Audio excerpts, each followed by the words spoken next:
Imagine going to sleep tonight with $47 in your bank account. Your rent is coming up. Your car needs repairs.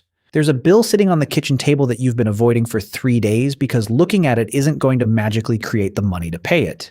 Then, tomorrow morning, everything changes. Maybe you inherited money. Maybe you sold a business. Maybe an investment exploded in value. Maybe you received a huge settlement.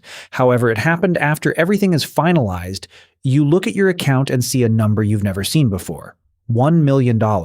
Yesterday, buying a new phone required planning. Today, you could buy 100 of them. You're a millionaire. So, what actually happens now? Well, probably not what you imagine. Because the first strange thing about suddenly becoming a millionaire is that physically almost nothing changes. Your apartment is still the same apartment. Your clothes are still the same clothes. Your refrigerator still contains whatever depressing leftovers were in there yesterday. The difference is a number on a screen.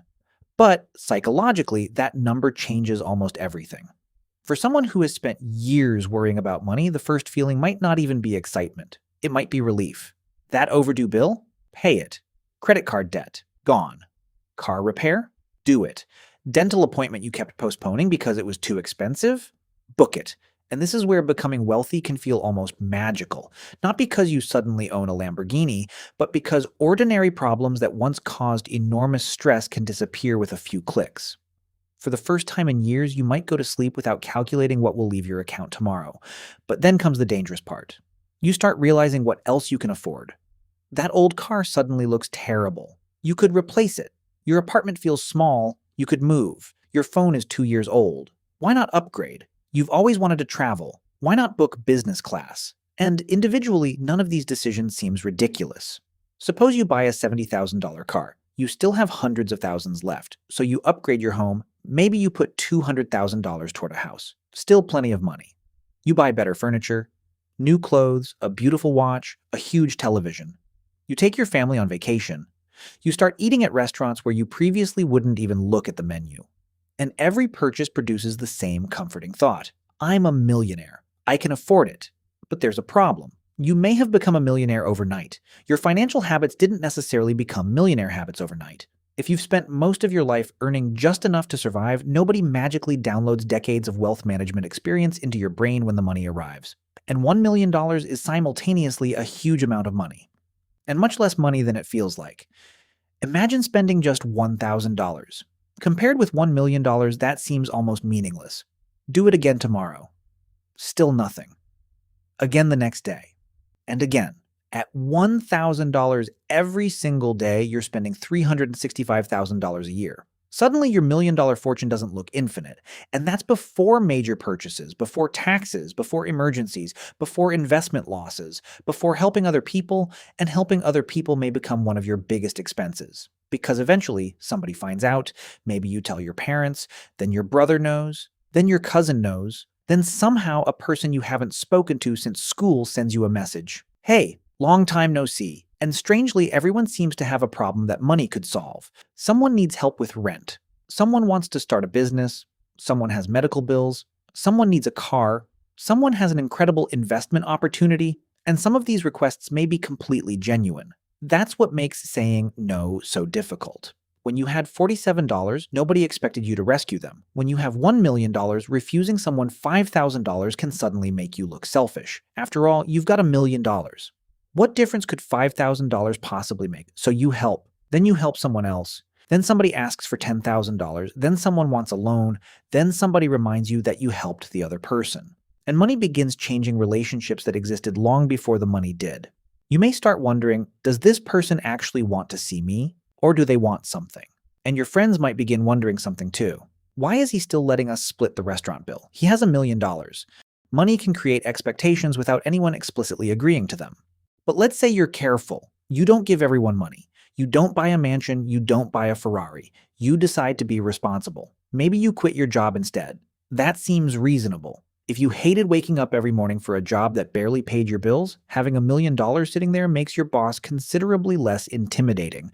So one morning, you walk in and quit. For the first few weeks, it feels incredible. No alarm, no commute, no manager. Monday morning becomes Saturday morning. You sleep late, travel, play games, watch movies, spend time with family. You finally have the freedom you always wanted. But eventually, something unexpected can happen. You get bored. Work wasn't only giving you money, it was also giving your day structure, a reason to wake up at a certain time, people to interact with, problems to solve, goals to reach. Now, nobody cares whether you wake up at 7 a.m. or 1 p.m. At first, that's freedom. After a while, it can start feeling strangely empty. So perhaps you decide to do something productive with your money. You invest, and this is where another group of people suddenly appears. People who know exactly what you should do with your $1,000,000.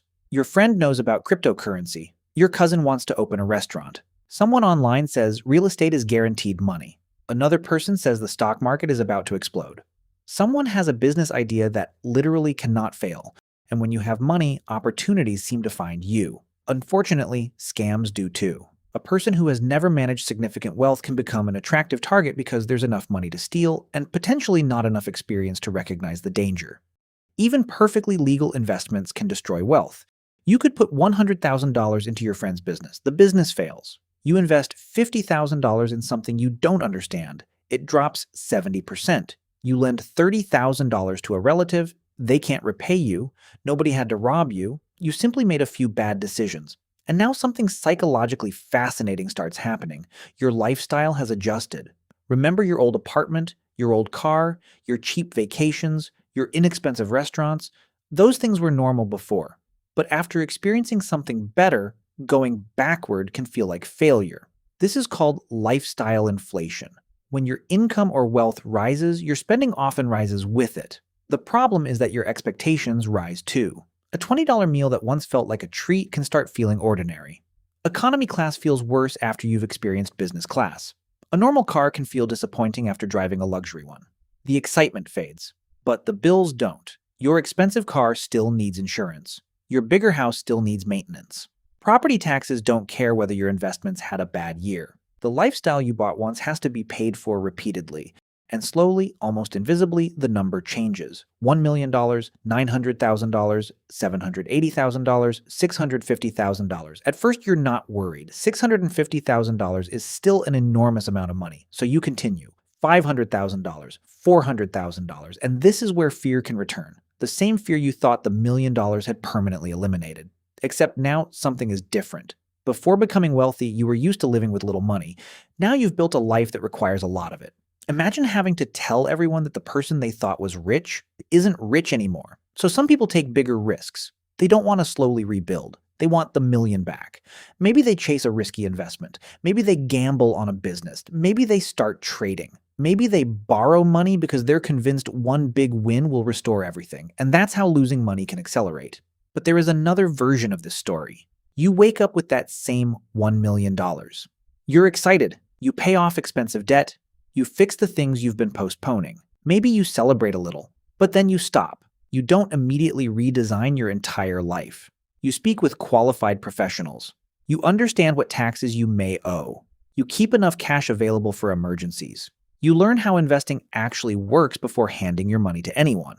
And, most importantly, you understand something that doesn't sound exciting enough for a movie. The $1 million doesn't have to be spent. It can produce more money. Invested carefully across diversified assets, money has the potential to grow over time. But returns aren't guaranteed. Markets fall, and inflation slowly reduces purchasing power. So instead of asking, what can I buy with $1 million, you begin asking, how much of this money can I preserve? That's a completely different question. You might still upgrade your life. Maybe you buy a reliable car, take that vacation you've dreamed about, help your parents, move somewhere better, but you set limits. Because being wealthy doesn't mean never saying no. In fact, protecting wealth often requires saying no constantly. No to the unnecessary luxury purchase.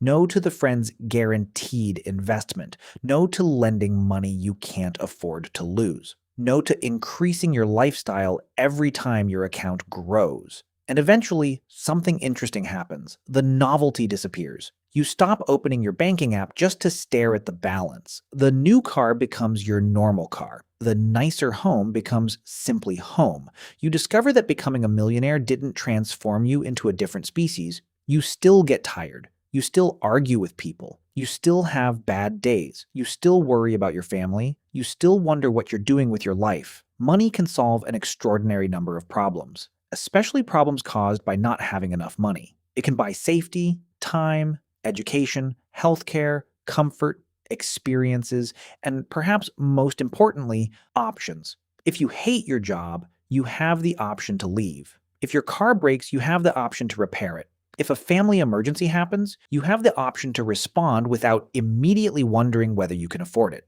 That's real power, but money can't automatically tell you what to do with those options. And that's why suddenly becoming rich can be much more complicated than simply watching your bank balance gain a few extra zeros.